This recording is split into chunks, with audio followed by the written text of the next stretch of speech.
Hello and welcome to Unit 9, Part 2. This is Day 1, finding roots from an equation. Sorry, this should say Day 1.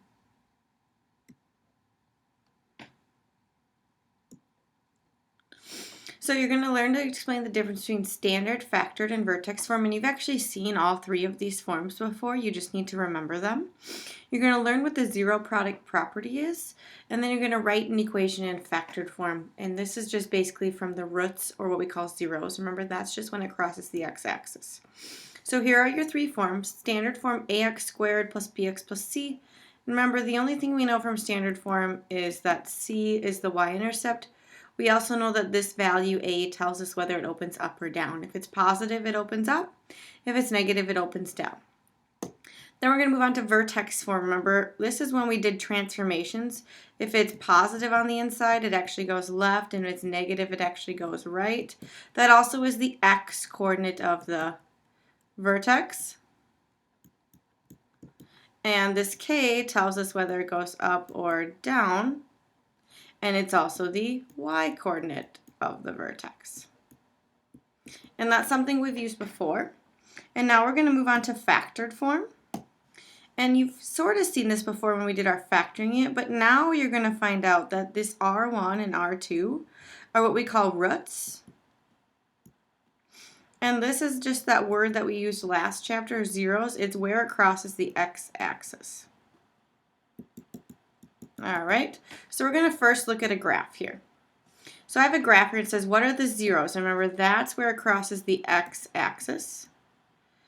All right, so the zeros look like they're at -3, 0 and 4, 0. Okay, so I'm going to flip to the next slide and tell you that this is the equation of the graph. And remember, the zeros were -3, 0 and 4, 0.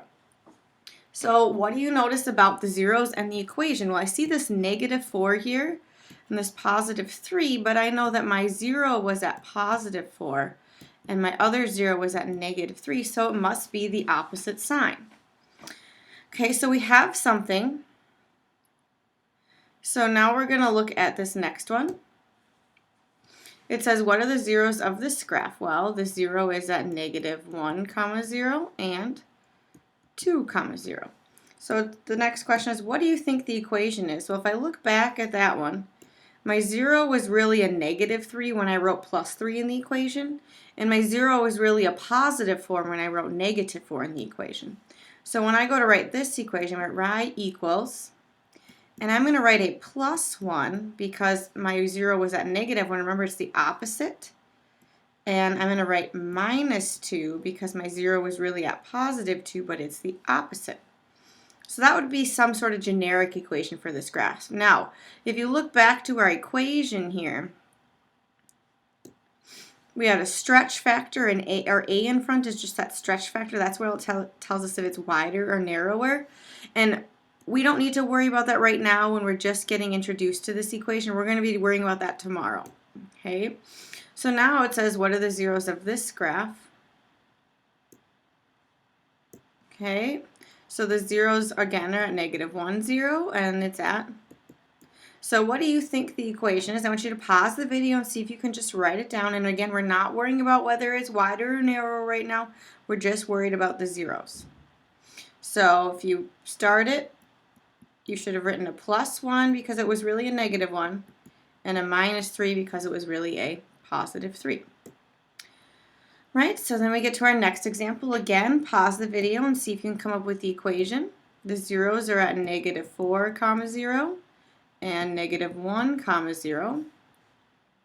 So if I scroll down just a touch, the equation I'm going to write is x + 4 and x + 1. And I'm also going to put a negative because although I don't know the stretch factor, I for sure know this graph opens down. And when a graph opens down, we have to make sure we have a negative out in front. Again, we're not worried about the stretch yet.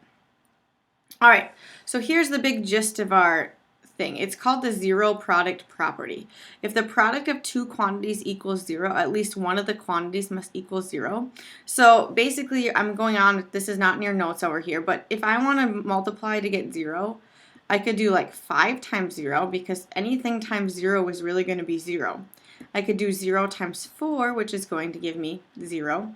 Or I could just do 0 times 0. So either at least one of the factors has to be 0. So how that relates to our factored form, such as x times x plus 4, you basically say, well, what makes this first parenthesis 0? Well, the only thing that makes that first parenthesis is 0. And then it says, what makes this second parenthesis 0? So basically, it's like you're setting this equal to 0, and you're ignoring this chunk over here. So if I were to solve that, I would get x equals negative 4. So if I were to plug negative 4 back in, for both x's, I would get negative 4 times negative 4 plus 4. Well, that's going to turn out to be 0. And just like we did over here, anything times 0 is going to result in 0. So what the zero product property says is basically one of your parentheses needs to be 0.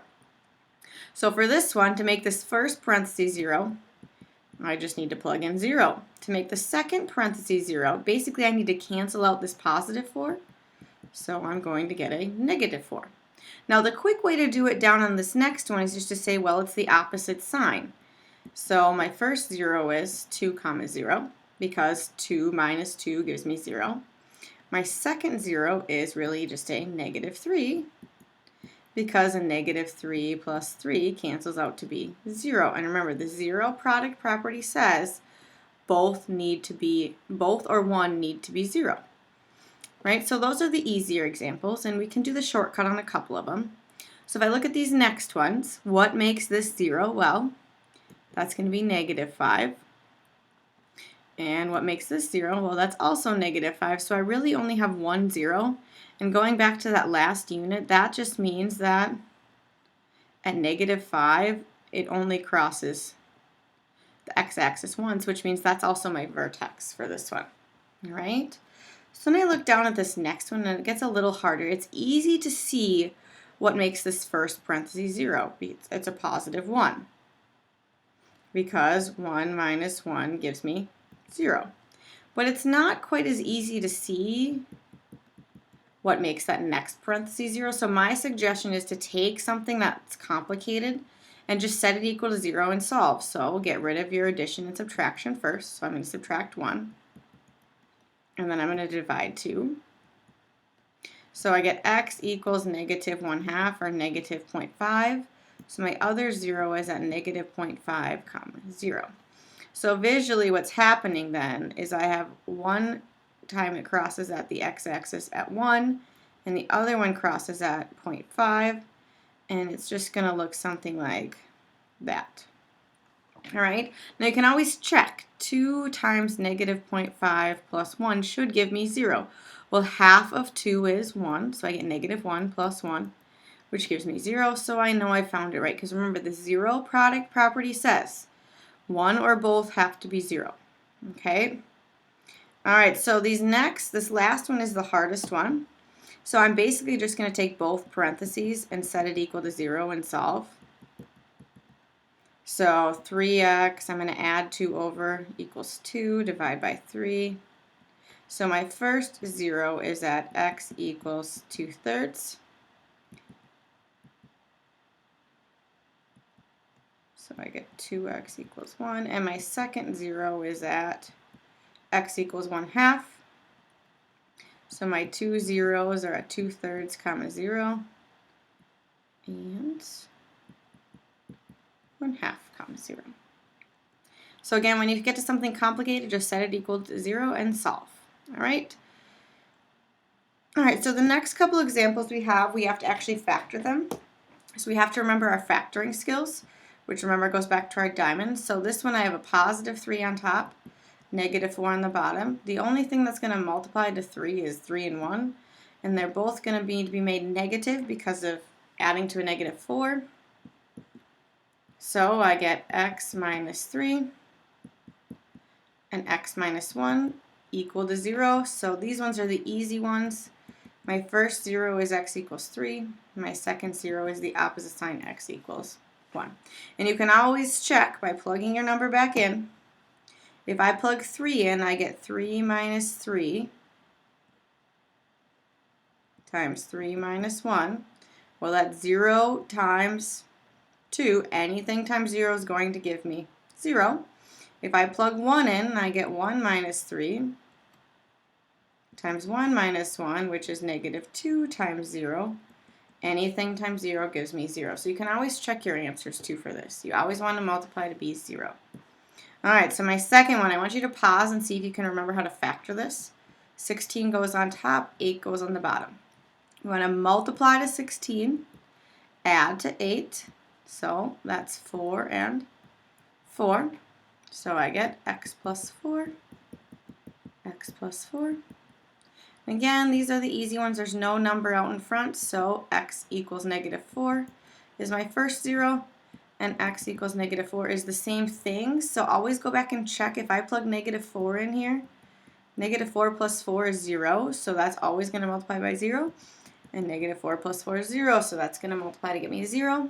So graphically what's happening here is at negative 4, that's where my vertex is. It's only hitting the x-axis once. All right, now I'm going to start this one, and you guys are going to finish it. I'm not even going to finish it, but we need to pay attention to that our equations should always equal 0, and in this case it equals 8. So I need to move the 8 to the other side to make it equal to 0. So I get x squared plus 2x minus 8 equals 0. Now I can do my factoring. Negative 8 on top, 2 on the bottom. It's negative 4, positive 2. X minus 4, x plus, oops, my pen, equals 0. And again, there's no numbers in front, so my first root is at 4. My second one is at negative 2. And again, always just check. If I plug negative 2 in here, that gives me 0. If I plug 4 into the first parenthesis, that gives me 0. Anything times 0 is 0. All right, our last two examples are a little bit, that's just the longer factoring method. So all I need to do is kind of help you remember how to factor. So remember for this one, we have to take the 3 times the 1. So 3 times 1 is 3. Negative 4. So this is kind of similar to the first problem. My factors are the same. Remember, this is the one where you got to split up your middle into negative 3x and negative 1x. First term stays the same. Last term stays the same. And this is where I have to go about grouping. So this is what we did a couple chapters ago. So it looks like I can factor out a 3x from that first group, and I'm left with x minus 1. Copy this minus sign in the middle, and I can factor a 1 out of the next group, so I'm left with x. And remember, if the negative's in the middle, I'm really factoring out a negative 1, and these parentheses have to match. When they match, I write it first, cross them out, and the leftovers go in the next set of parentheses. So now I can find my zeros. This one's easy, it's just x equals 1, but notice there's this 3 in front. So just to be safe, I'm just going to set that equal to 0 so I can solve. So I'm going to add 1. I get 3x equals 1, divide by 3. My second root isn't quite as easy, it's 1/3. And some of you can kind of catch on a shortcut that it's the opposite sign there, 1.